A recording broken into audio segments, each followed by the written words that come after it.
Hey guys, welcome back. Today we're going to be working on, or we're going to be starting a project that I have been wanting to do for quite a number of years now, and let me show it to you.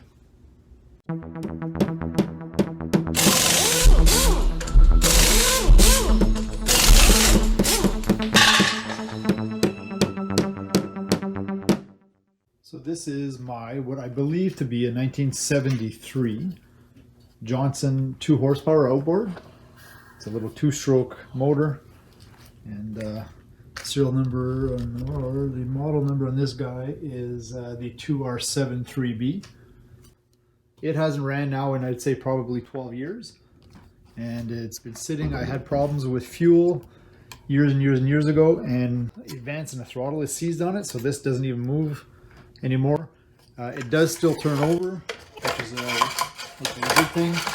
I do remember having spark, so I know for a fact that it was a fuel issue. So I was able to dig out the fuel tank that I had stored up in the attic. Let's take a look at the fuel tank, see what we got inside. I remember it being full of rust. And luckily I have all my bolts that I took off of that years ago, and I put them in here. Sometimes I'm smarter than I think I am. I got bolts, ooh my. I got rust. What we're going to do is we are going to take these guys. We're going to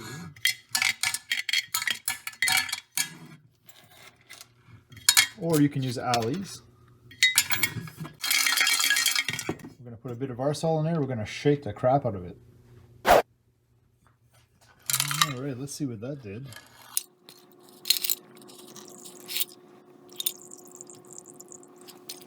We'll have to be disassembling this guy for sure. That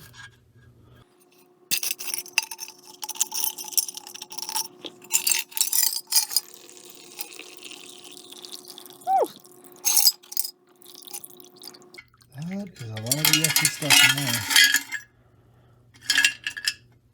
Get those bolts.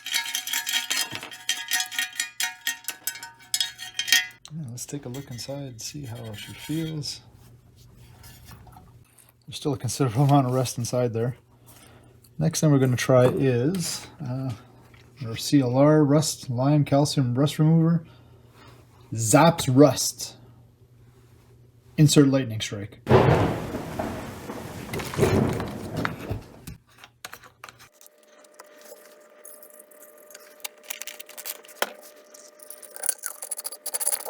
right, we're going to shake this around a little bit, and then we'll come back to it.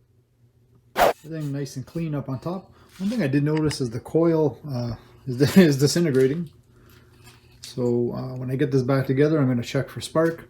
Another thing I was able to do is I was able to free up the advance and the throttle. So this advances the timing. On this eccentric right here, you'll see there's a set of points right over here on the other side of the condenser. And I still have to take the carburetor off. We're going to disassemble that because there was a lot of garbage in that fuel tank. But I'm pretty happy about this. I didn't have to disassemble the whole top piece. Just a little bit of penetrating fluid and some light oil. Got that free. So again, guys, this is not a restoration. I just want to get it running. It looks kind of dirty in there, but we'll worry about that when we get there. There's the flywheel. All nice and clean inside. Didn't have to do anything there. This is going to need some loving. Here's the crank assembly. Notice the spring is halfway off. So I'm going to plan on replacing the pull cord anyway. And the fuel tank, how did that turn out? Well, that turned out pretty good. So as you can see in the bottom, or can you see in the bottom, it's a lot better than what it was. You can actually see some metal down there now. And I'm just going to coat this with some 2-cycle oil, run it around inside. I was able to clean out the drain cock here, blew some compressed air inside, all that nice and clean.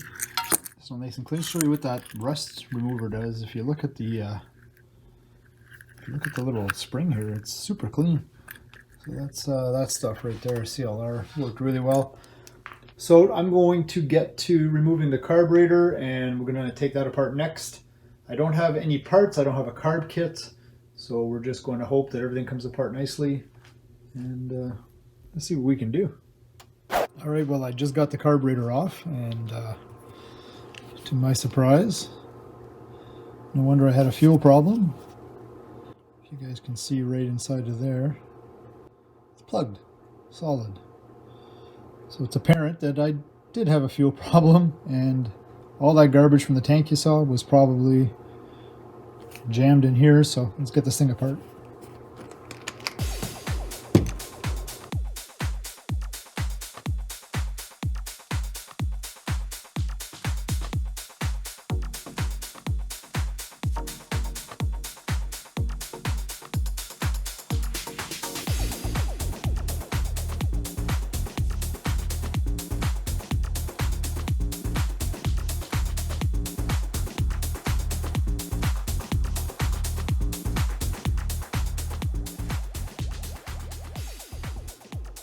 So the bowl was nice and clean. This could be because I took it apart last time when I was trying to run it, and I obviously forgot to check in there, but if you look inside, there is some debris. Not horrible, but I was able to save the gaskets. That's a good thing.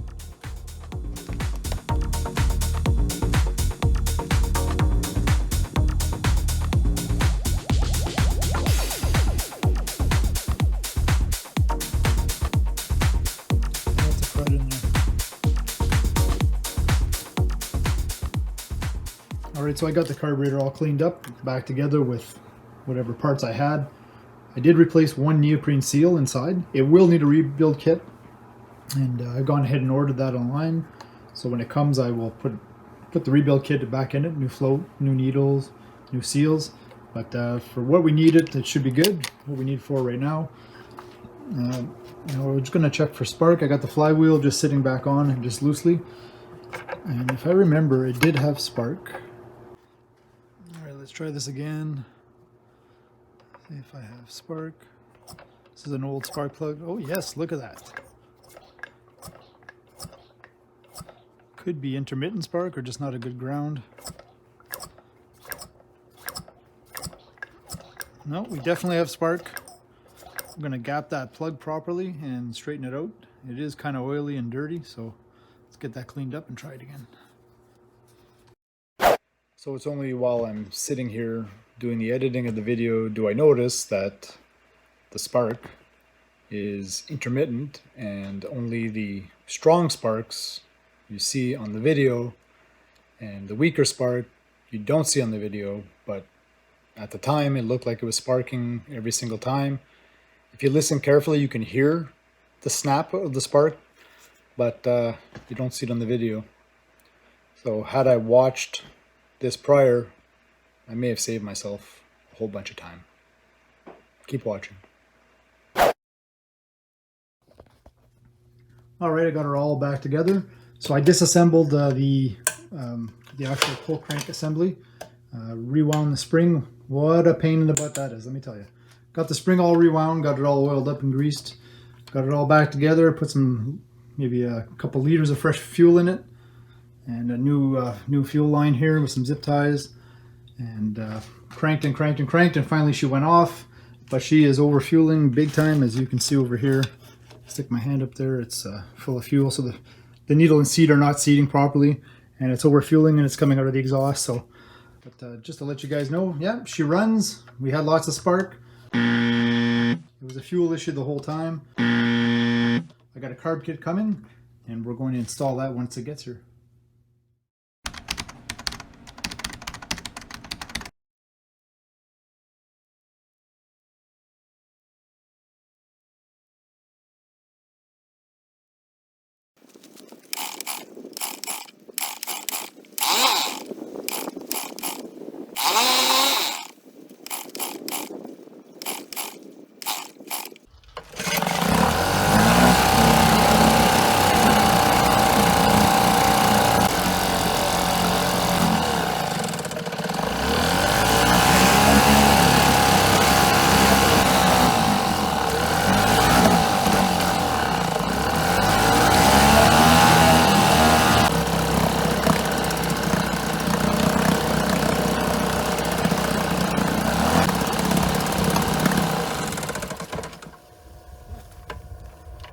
Still running bad though.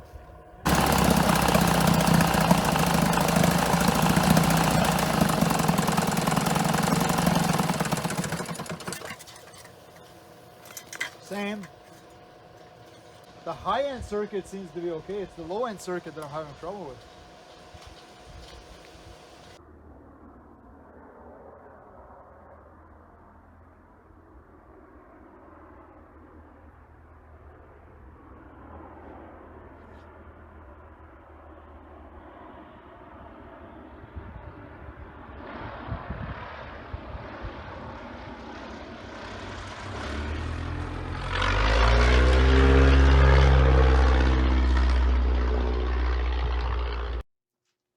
All right, so we're going to fast forward to many weeks later, and I finally received some parts for this thing.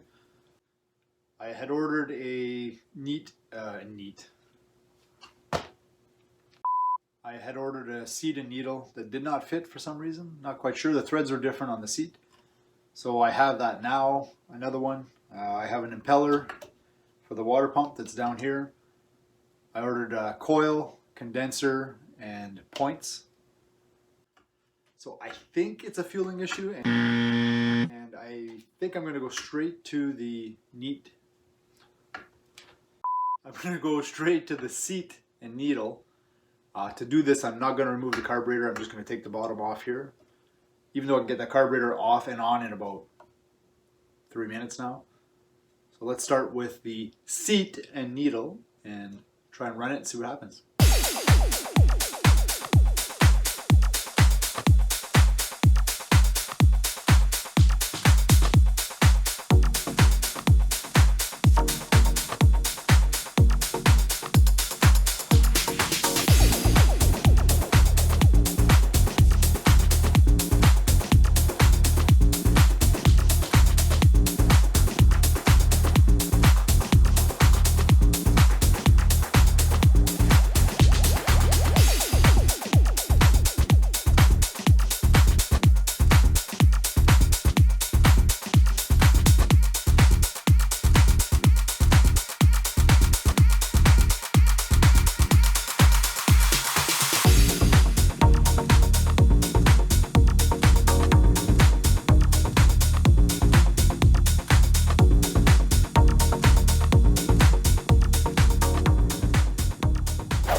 Okay, I'm going to run it out of the water. I have a new impeller for it, so I'm not too concerned about it. I'm not going to run it very long. I don't want to damage any of the housing.